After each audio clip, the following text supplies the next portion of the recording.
There's a strange paradox in human relationships. The moment you stop chasing, the moment you stop begging for someone's attention, something shifts. People suddenly notice what they took for granted. Men especially have a deep instinct. They are drawn to what they can't easily have. If you've been ignored, the solution is not to fight for his attention. It's to step into a place of self-mastery so strong, he can't help but feel your absence. And when you do this, he will come back, not because you demanded it, but because you became someone he cannot forget. When someone ignores you, your natural instinct is often to try harder. You send more messages, you call, you try to explain yourself, or you ask what went wrong. In that moment, you believe that by giving more attention, you will get the same in return. But what actually happens is the opposite. The more you give while they pull away, the more you confirm to them that you are willing to accept less.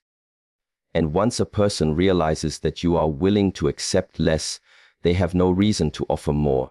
That is why the very first step is to stop feeding the fire that burns you. Think of a fire. It doesn't just keep burning because it exists. It burns because you keep adding wood. If you stop adding wood, the fire will shrink, it will weaken, and eventually it will die out. The same happens with attention. If you are pouring constant energy into someone who is giving you nothing, you are the one keeping the connection alive while they do nothing to contribute. This isn't love. This isn't mutual respect. This is self-sacrifice disguised as effort. It takes discipline to stop. It takes courage to say, enough. Because when you pull back, your mind will play tricks on you. You will hear thoughts like, if I don't message him, he will forget about me. Or, if I don't call, he will think I don't care. But the truth is, if his feelings for you are real, they will not vanish simply because you gave him space. And if they do vanish, then it means there was nothing solid to begin with. The moment you stop chasing, you reclaim your power. You are no longer handing it over to someone who isn't valuing it. And here's the thing. When you stop feeding the fire, it forces the other person to notice the absence of warmth. Suddenly, the attention they took for granted is gone. They may not feel it immediately, but eventually they will. It is human nature to feel the loss of something we assumed would always be there. This is not about playing games. It's not about pretending to be busy or trying to make them jealous. That's still feeding the fire, just in a different way. This is about truly detaching from a place of self-respect. Detaching does not mean you don't care. It means you care enough about yourself to stop giving to someone who doesn't reciprocate. It means you recognize your value and refuse to spend it where it isn't appreciated. And something remarkable happens when you do this. The emotional energy you were wasting on someone else starts to flow back into you. You begin to feel lighter, calmer, and more present. You start to remember the things that bring you joy, that make you feel alive, that have nothing to do with him. You stop living in reaction to his behavior and start living in alignment with your own worth. From this place, if he comes back, it's not because you begged, pleaded, or proved yourself. It's because he felt the shift. He felt the difference between the woman who was chasing and the woman who now stands in her own power. And that difference is magnetic. So when you are being ignored, do not fight for the attention that isn't being given. Let go. Step back and watch how the absence of your energy changes everything. Silence can feel uncomfortable. When someone ignores you, there's an almost irresistible urge to fill that space with words, explanations, or reminders of your presence. You might feel that if you don't say something, you'll be forgotten or worse, replaced. But silence, when understood and used with intention, is not a weakness. It is one of the most powerful tools you can have. Silence communicates things that words cannot. It says, I value myself enough to step back. It says, I am not afraid of the space between us. And most importantly, It creates room for the other person to notice your absence. When you constantly fill the air with messages and attempts to connect, you give them no chance to miss you. You take away the opportunity for curiosity to grow. There is a natural human tendency to want what we do not have. When everything is available all the time, it is undervalued. But when something becomes scarce, the mind begins to wonder where it went, why it's gone, and what it would take to have it again. Silence creates that scarcity. It shifts the dynamic from them feeling chased to them wondering why the chase has stopped. At first, you might feel that your silence will go unnoticed. In reality, most people feel it much sooner than you think. They may not admit it, but they register the change. The energy they used to receive without effort is no longer there, and that absence begins to echo in their mind. Sometimes, the silence becomes louder than any words you could have spoken. But silence is not about punishing or manipulating. It's not a weapon to hurt someone, it's a boundary to protect yourself. When you choose not to respond to every message, not to explain your every move, you are choosing to keep your peace. You are refusing to let their behavior control your emotions. And in doing so, you are reclaiming your inner stability. The challenge is enduring the discomfort that comes in those early moments. Your mind will tempt you to break the silence with just one message, just one check-in, just one more attempt to be heard. But when you break your own boundary, you teach them that your silence is not real, that your self-respect is negotiable. They will learn that with enough ignoring, you will eventually give in and come back. That is why your silence must be steady, not shaky. In this stillness, something else begins to happen. You start hearing yourself more clearly. You realize how much of your energy was spent reacting, explaining, and over-communicating. You begin to see that the world doesn't end when you stop talking. You feel more in control, more grounded, and more connected to your own sense of worth. And when they finally notice your silence, when they reach out, because they feel the void you've left, you will be in a completely different position. You will respond not out of desperation, but out of choice. That difference changes everything. So do not fear the quiet. Let it work for you. Let it speak on your behalf. Because sometimes, the loudest message you can send is saying nothing at all. People often think attraction is just about looks, charm, or the right words. But long before a man hears your voice or sees your smile, he feels something deeper, your energy. This isn't mystical, it's human instinct. We all pick up on the unspoken signals others give off, the invisible atmosphere they carry with them. If your energy feels heavy, desperate, or uncertain, it will push people away, even if you're saying all the right things. But when your energy is confident, vibrant, and self-assured, it draws people in without effort. When you've been ignored, it's easy to let that situation pull your energy down. You start thinking about them constantly, analyzing every silence and replaying conversations in your mind. That mental loop doesn't just stay in your head. It radiates from you. You might not realize it, but people can feel when your attention is consumed by someone else, when your thoughts are scattered, when your self-worth is being negotiated in your own mind. The shift begins when you decide to take your energy back. That means redirecting the focus you've been placing on them and investing it fully into yourself. It means asking, where am I giving away my power? What am I neglecting in my own life while I'm waiting for this person to notice me?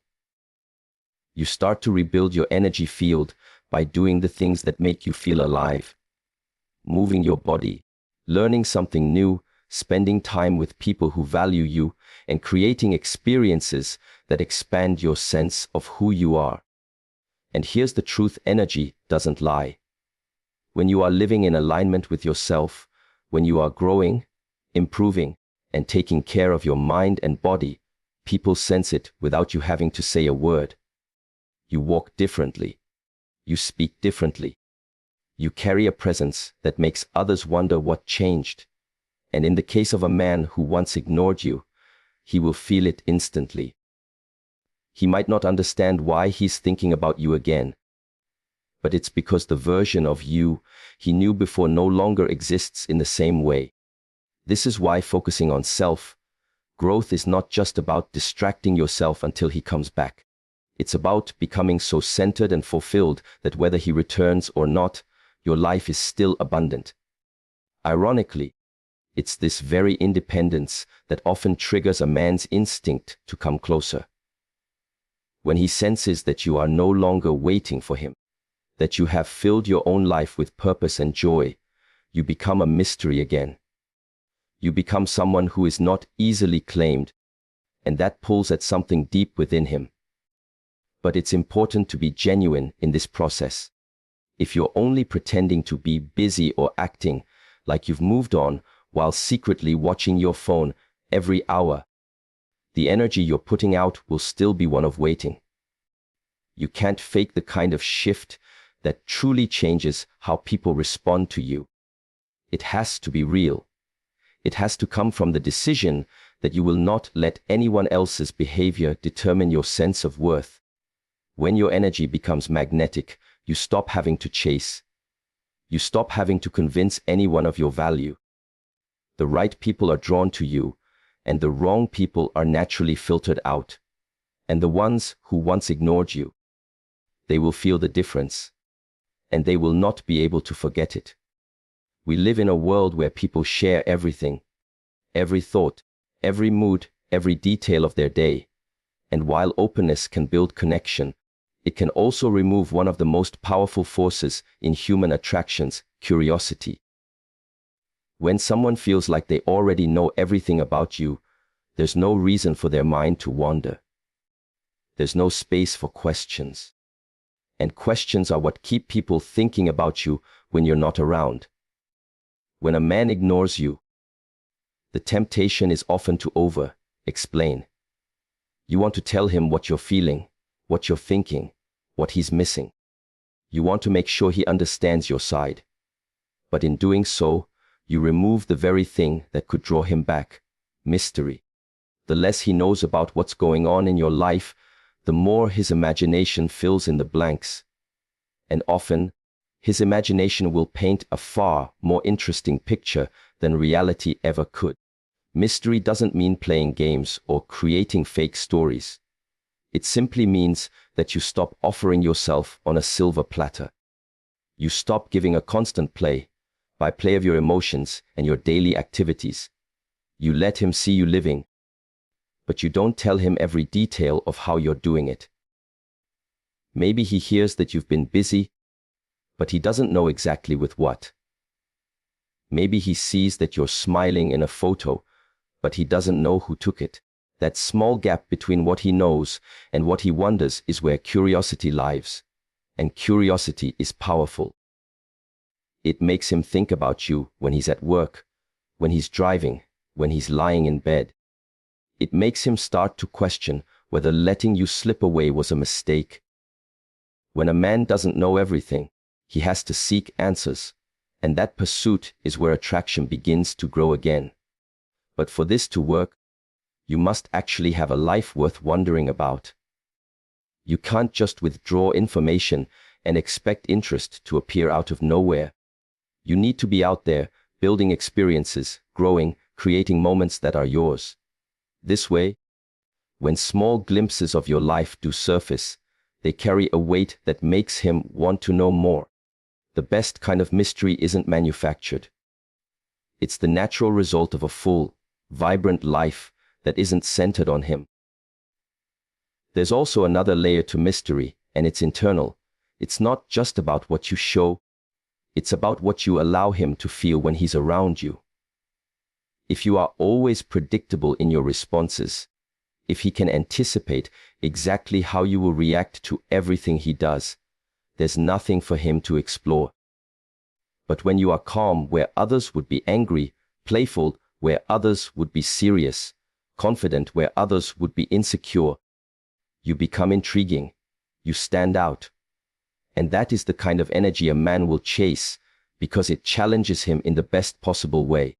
Mystery is not about withholding love or being cold. It's about allowing someone to earn access to you layer by layer. It's about not giving the whole story to someone who hasn't even shown they value the first chapter. And when you master this, you will notice that instead of you chasing his attention, he will be seeking yours. Because deep down, everyone wants to explore what they can't fully grasp. One of the hardest truths to accept when you've been ignored is that life doesn't stop for anyone. Yet when emotions are involved, we act as if our happiness is on pause until that person comes back. We wait. We check our phone. We build our days around the hope of hearing from them. And in doing so, we hand over control of our time, our mood, and our energy. The most powerful shift happens when you decide to live as if they're already gone, not out of bitterness, but out of freedom. When you live as if they're already gone, you stop expecting them to show up and start showing up for yourself. You stop organizing your life around their absence and start organizing it around your own presence. This doesn't mean you erase them from memory or pretend they never mattered. It simply means you stop waiting for their validation to feel complete. You realize that your life has value whether they are in it or not. Something changes in your energy when you begin to truly move forward. The heaviness lifts. The constant questioning fades. Your days start to feel full again because you are filling them. You say yes to invitations. You explore new places. You deepen connections with people who actually choose you. You try things you might never have considered before, simply because you can. And without even realizing it, you begin to glow differently. That glow doesn't come from trying to get anyone's attention. It comes from reclaiming your own. Men notice this. They notice when a woman no longer orbits around them. They notice when she is happy without their contribution. And while you are busy living your life, he is left with a question in his mind. If she can be this happy without me, what does that mean about what I brought to her life? That question often leads to the realization that he was taking more than he was giving. And in many cases, that realization is what makes him want to return. But here's the irony. By the time he does, you may no longer feel the same pull. That's because living as if he's already gone changes you. It reminds you of your own strength. It shows you that you were never lacking. You were simply focused on the wrong person. And when you feel that wholeness, you don't accept anyone back into your life unless they add to it, not just because they want a place in it. This is why the mindset matters. If you move on only as a tactic to make him miss you, it won't work the same way. Your energy will still be attached to him, and he will sense it. But when you move forward, because you genuinely refuse to put your life on hold, the shift is authentic. That authenticity is what makes it magnetic. And so, you stop being the one waiting. You stop being the one hoping for change. You become the one creating change for yourself. And that is when, almost like clockwork, the people who once ignored you find themselves drawn back, wondering how they lost someone who was always capable of thriving without them. When a man finally reaches out after ignoring you, every emotion you've been holding in comes rushing to the surface. There's relief, excitement, maybe even a little vindication. But there can also be resentment, hurt, and the urge to demand an explanation. This is the moment that decides what happens next. If you meet him with chaos, anger, accusations, or desperation, you confirm the story he may have told himself while he was away, that you are too reactive, too dependent on him for your sense of peace. But if you meet him with calm, you completely shift the dynamic. Calm is not indifference. It's not pretending you don't care. Calm is self-control. It's showing that your emotional state does not live in his hands. It's responding from a place of groundedness, instead of reacting from a place of woundedness. When you speak with steady energy, when you smile without overdoing it, when you listen without rushing to fill the silence, you send a clear message: my world has continued to move with or without you. This kind of energy is rare. Most people, when confronted by someone who hurt them, either explode or overcompensate. But calmness has a different effect. It makes people lean in. It makes them curious. It makes them want to understand what changed in you. And in the case of a man who once ignored you, it often makes him see you in a completely new light. He expected a storm, but instead he finds clear skies. That contrast can be disarming, even magnetic. Maintaining this calm requires preparation long before the moment comes. You cannot fake serenity if you've been obsessing over him every day. You build it by doing the inner work, processing your feelings, strengthening your boundaries, and deciding what you will and will not accept before he ever returns. That way, when the message or call finally comes, you are not scrambling to decide how you feel. You already know. And here's the beautiful thing. Calm gives you control over the pace. You don't have to answer immediately. You don't have to explain yourself in one conversation. You can choose how much you share, how quickly you engage, and whether you even want to engage at all. By staying composed, you keep the power balanced in your hands. Sometimes your calm will make him more attentive, more consistent, because he senses the risk of losing you for good. Sometimes it will reveal that he hasn't truly changed, and you'll see clearly that he doesn't deserve another chance.